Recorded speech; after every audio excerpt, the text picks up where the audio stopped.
In today's video, we have an absolute treat for you, a lip-smacking Goan Fish Curry recipe. This coastal delicacy is a burst of flavors that will transport your taste buds to the sun-kissed beaches of Goa. Join us as we unveil the secrets of making the perfect Goan Fish Curry at home. Get ready to embark on a journey filled with the zest of coconut, the warmth of spices, and the goodness of fish. So let's dive right in. Before we begin, make sure to hit that subscribe button and ring the notification bell so you never miss a delightful recipe from our kitchen. We're going to begin by marinating our fish. I'm using a fish that has been exported to the United States from India. The traditional fish ideally used would be a mackerel or the pomfret, which I couldn't really get my hands on in this part of the world. I'm going to marinate the fish in 1 teaspoon of turmeric powder and 2 teaspoons of salt. Use your hands or a spatula to toss this around the fish, ensuring each part of the fish is covered with the salt and turmeric. Set this aside for now as we begin to work on the gravy for the dish. While the fish is marinating, let's prepare the curry base. I have about 10 dried Kashmiri Red Chillies for these purposes today. These are easily available now pretty much in any Indian grocery store near you if you live outside India or on Amazon. We're going to soak these chilies in 2 cups of boiling water and let them soak for 15 minutes. Now grab your blender and add in 1 cup of freshly grated coconut. Again, I would direct you to the frozen aisle of an Indian grocery store if you're living outside India. Add in 2 green chilies, 6 cloves of garlic, and an inch of ginger. Next, add in 1 red onion that I've cut into eighths. Now take off the stems of your soaked red chilies and drop them into your blender. Using the pulse button, I'm going to roughly blitz this for a couple of seconds, about 3 to 4 times, till the chilies and onions are roughly chopped up.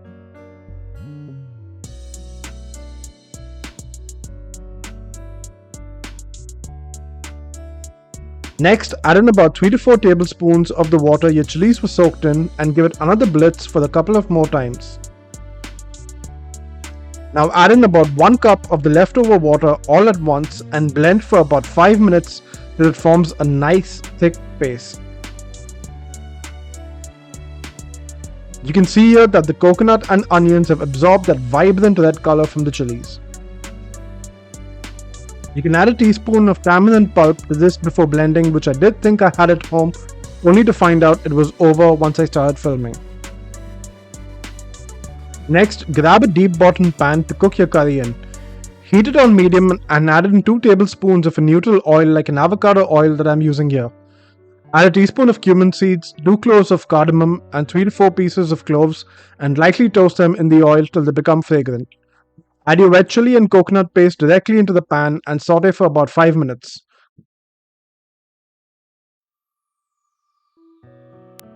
You want to cook off the raw spice paste in order for the flavors to develop.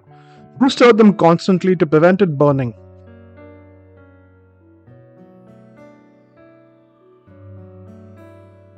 Next, add in 2 cups of water into your blender and give it a shake to get all the remaining spice paste in it. And add the whole thing into the dish. We do not want to leave any flavors out and get as much as possible into the dish. Give this a stir and then cover and cook for about 10 minutes. After 10 minutes, when you open the lid and if you see the oil floating on top, that's a signal that your spices have cooked to perfection. Now we're going to want to season this right now. It's virtually impossible to season it after we have added our fish to avoid baking it, so it's best to do it right now. And this is going to need a good amount of salt.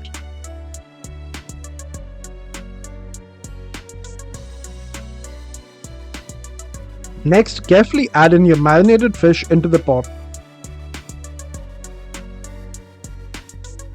Spoon some of the gravy on top of each fish, making sure the fish absorbs as much flavor as it can while it cooks.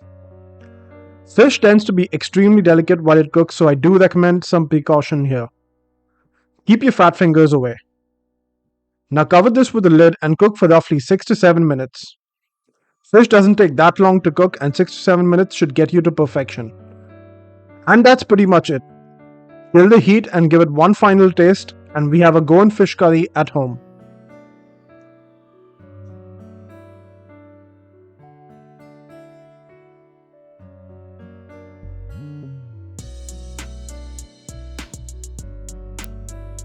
This can only be truly enjoyed with a side of plain old steamed white rice, which is what I'm going for here. Grab yourself a plate and add some rice and place a piece of fish and pour over as much gravy as you like.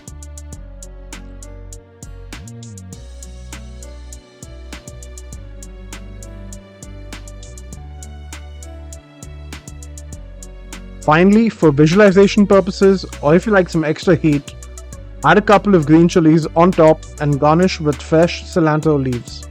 And there you have it, your very own Goan Fish Curry, a slice of coastal paradise on your plate.